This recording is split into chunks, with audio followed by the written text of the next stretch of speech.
Bueno, gente, ahora sí, finalmente tuve algunos problemitas con la cámara y no podía arrancar el video. Madrugada de día viernes aquí en Nueva Zelanda, mañana de jueves en Argentina, pero este video va a estar publicado por la noche del territorio albiceleste. Como pueden ver, estoy con el busito de mi querido y amado Club Atlético Boca Juniors, que andamos de capa caída. Me siento como los Pumas en el 2018 con Daniel Urcade, o los Pumas del Tati Filan allá por el 2013, años duros, ¿no?, del seleccionado argentino, años en los cuales se forjó el famoso apodo, ¿no?, que tenía la Argentina en aquel entonces, de derrota digna, que a mí tanto me molesta y por el cual tanto lucho para que se termine de erradicar cada vez que hay una caída del equipo argentino. Obviamente aquellos que no son del palo hacen referencia a los magros resultados que solían tener los muchachos albicelestes en aquella época. Bueno, la idea de este video, gente, es simplemente hablar de lo que pasó en la ventana de julio, una ventana que cabe destacar que se cumplió el objetivo que para mí era el más importante, y era ni más ni menos que agrandar la base. Debutaron jugadores nuevos, que ahora obviamente lo vamos a estar repasando. Desde lo estadístico, la realidad es que no fue un buen mes para el seleccionado argentino, más allá de lo que fue la victoria por 52 a 17 frente a Uruguay del pasado día sábado en Salta. La realidad es que en ese primer tiempo frente a los Teros, en el cual únicamente se fueron 2-7 arriba, y fue una vergüenza, un fracaso como quieran llamarlo. También hay que destacar que frente a Inglaterra el equipo no estuvo a la altura de las circunstancias, y así como lo definió Nico Casanova, mi querido colega Nico Casanova, con el cual durante tantos años hicimos Periodismo Rugby Podcast, que aquel try sobre el final de Jack Van Purby le hizo acordar a Denis Solomona. Bueno, yo agrego que a mí la serie en sí me hizo acordar a lo que pasó en aquel 2017, en el cual el seleccionado nacional cayó en San Juan, y si no me equivoco el otro partido fue en Santa Fe. Tendría que revisar ese dato, pero creo que fue en la cancha de Colón, en el cementerio de los Elefantes, y también en el estadio San Juan del Bicentenario. Con respecto al equipo, bueno, a ver, algunas cosas positivas para marcar.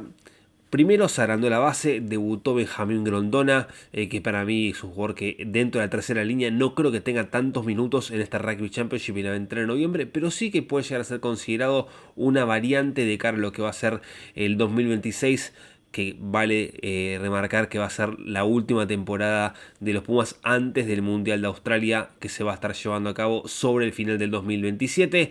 También tuvo sus primeros pasos Benjamín Elizalde, jugó los 3 partidos de esta ventana, los 2 frente a la Rosa y el restante ante el combinado Charrúa, y lo hizo de muy buena manera. Simón Benítez Cruz, que más allá de que había hecho su presentación con los Pumas en el partido frente a los British and Irish Lions, en la histórica victoria, en Dublín frente al combinado británico-irlandés, la realidad es que su primer cap oficial fue frente a Inglaterra en la cancha de Estudiantes de La Plata hace 3 semanas.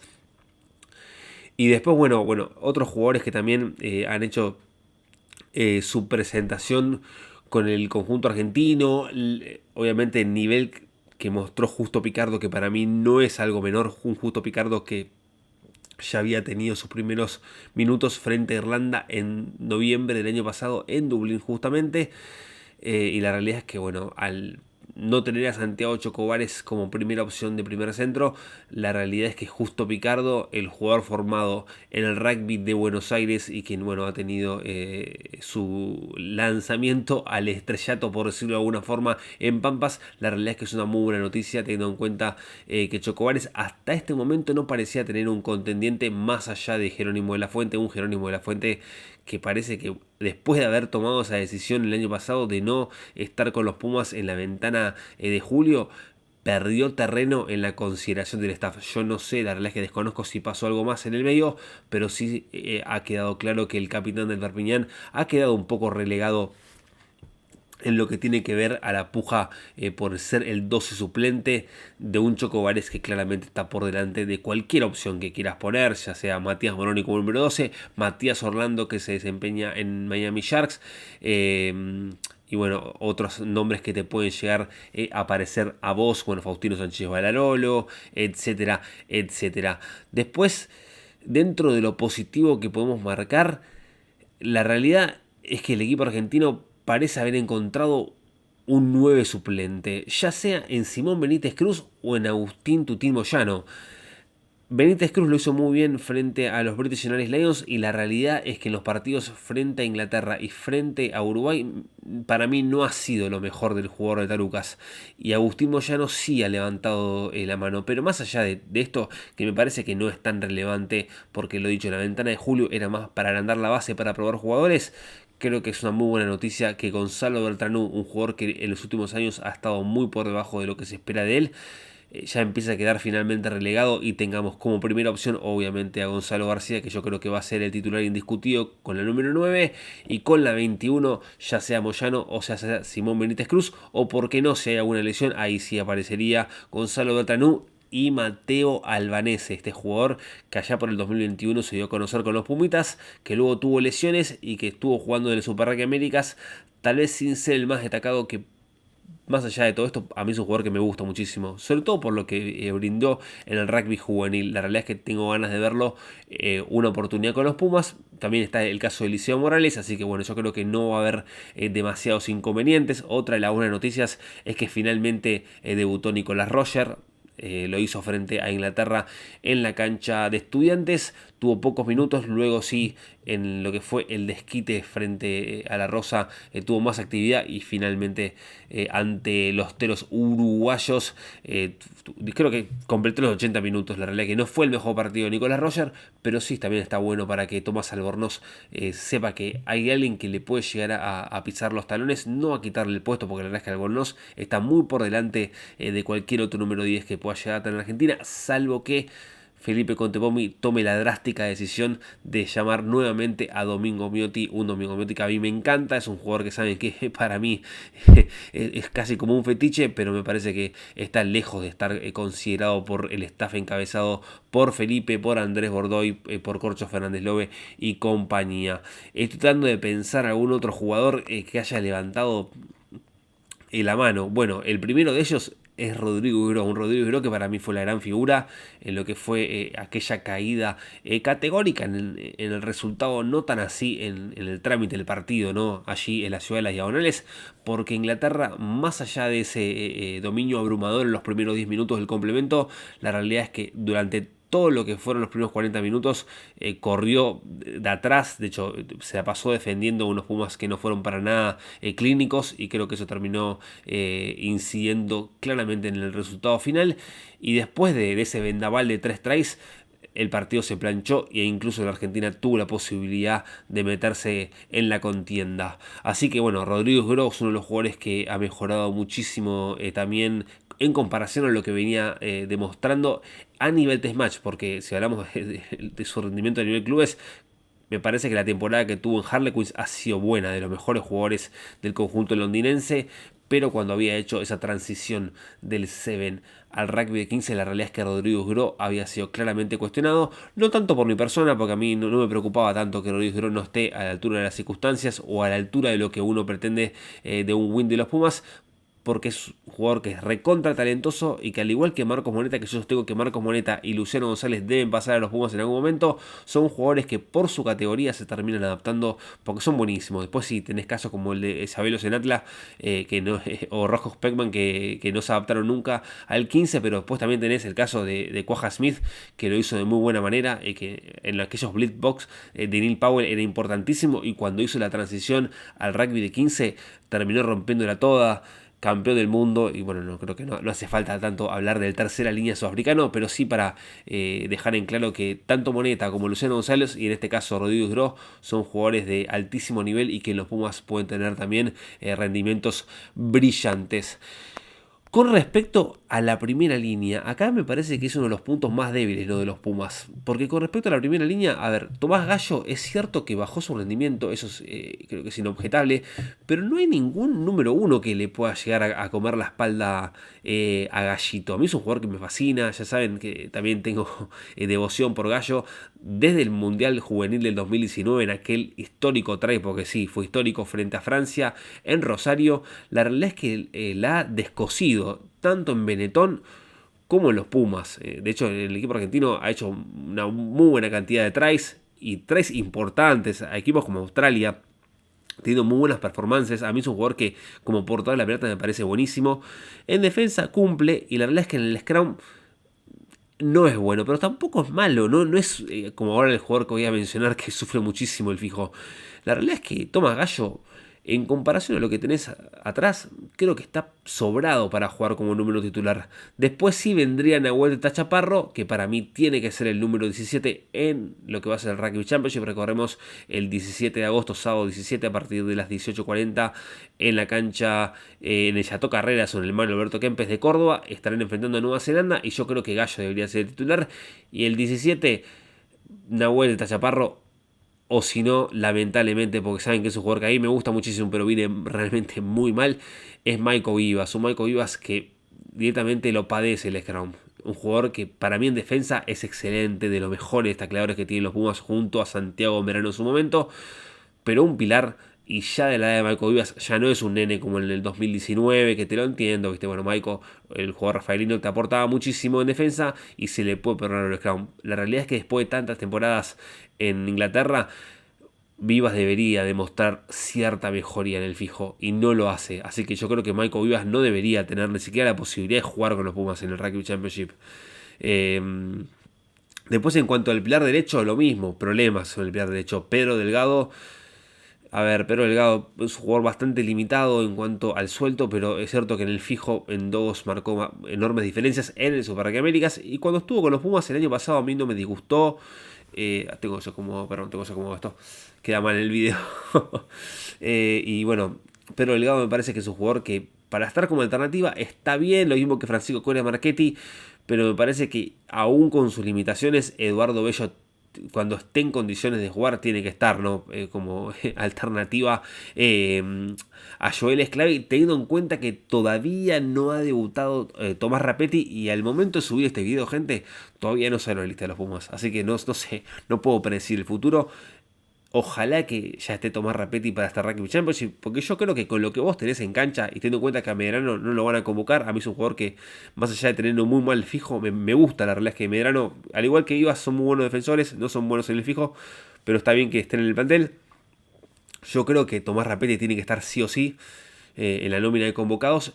Y por qué no, incluso Gael Galván. Yo entiendo que puede ser una locura Gael Galván, que bueno, firmó con La Rochelle, Rapetti lo hizo con Toulouse y van a estar en el rugby francés a partir de la próxima temporada. Con respecto a la segunda línea, no hay demasiadas novedades. Volvió Guido Petti después de haber sido campeón de Europa, uno de los mejores jugadores del equipo campeón en el Bordeaux Bègles, que recordemos que le ganó la final al Northampton 6 de Henry Pollock en Cardiff. Guido Petti siempre está a la altura de las circunstancias. Es cierto que no jugó muy bien frente a Inglaterra, pero no me preocupa, la verdad, gente, no me preocupa. Yo lo que tenía ganas era de ver jugadores nuevos y de no pasar papelones. Lamentablemente perdimos los dos partidos, que eso es lo que sí me duele, pero ahora ya con las pulsaciones bajas y viendo las cosas en retrospectiva, me parece que no ha sido una mala ventana para nada de los Pumas, teniendo en cuenta justamente que se amplió la base, que vimos caras nuevas, que es lo que sí me pedíamos, por lo menos en la ventana de julio. Así que bueno, Guido Petti, tenés a Pero Rubiolo, tenés a Franco Molina, tenés a Efraín Elías, que es otra cara importantísima del equipo argentino. Un Efraín Elías que estuvo arrastrando una lesión. Veremos cuándo es que regresa al conjunto nacional. Está Tomás Lavanini, está Matías Alemano, dos jugadores que no fueron elegidos para la ventana de julio. En la tercera no hay que hacer ninguna aclaración porque están súper poblada directamente la tercera línea de los Pumas. Está totalmente sobrepoblada e incluso creo que hasta podríamos armar 3 terceras líneas de muy buen rendimiento sin repetir jugadores, gente. Sin repetir jugadores, la realidad es que los Pumas podrían tener 3 terceras líneas completas de muy buena calidad.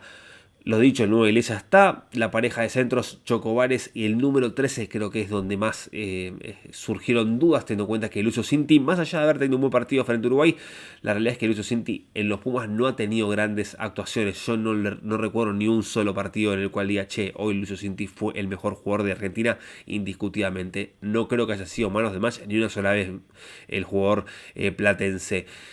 Y en el puesto de 13 tampoco que haya demasiadas opciones, gente.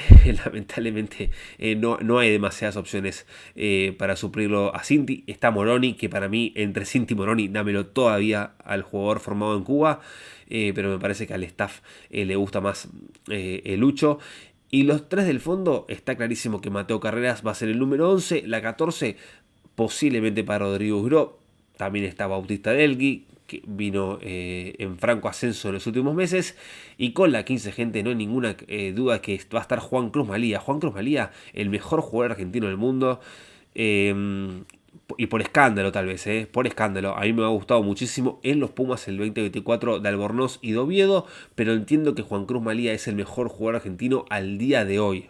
Sin dudas al día de hoy. Uno de los mejores fullback del mundo, por no decir el mejor, Juan Cruz Malía. Y encima va a tener en el banco a un tremendo reemplazo que puede ser tanto fullback como Winnie, como apertura, como lo es Santiago Carreras. Por favor que no sea número 10. Si lo ponen como Win, no me voy a quejar.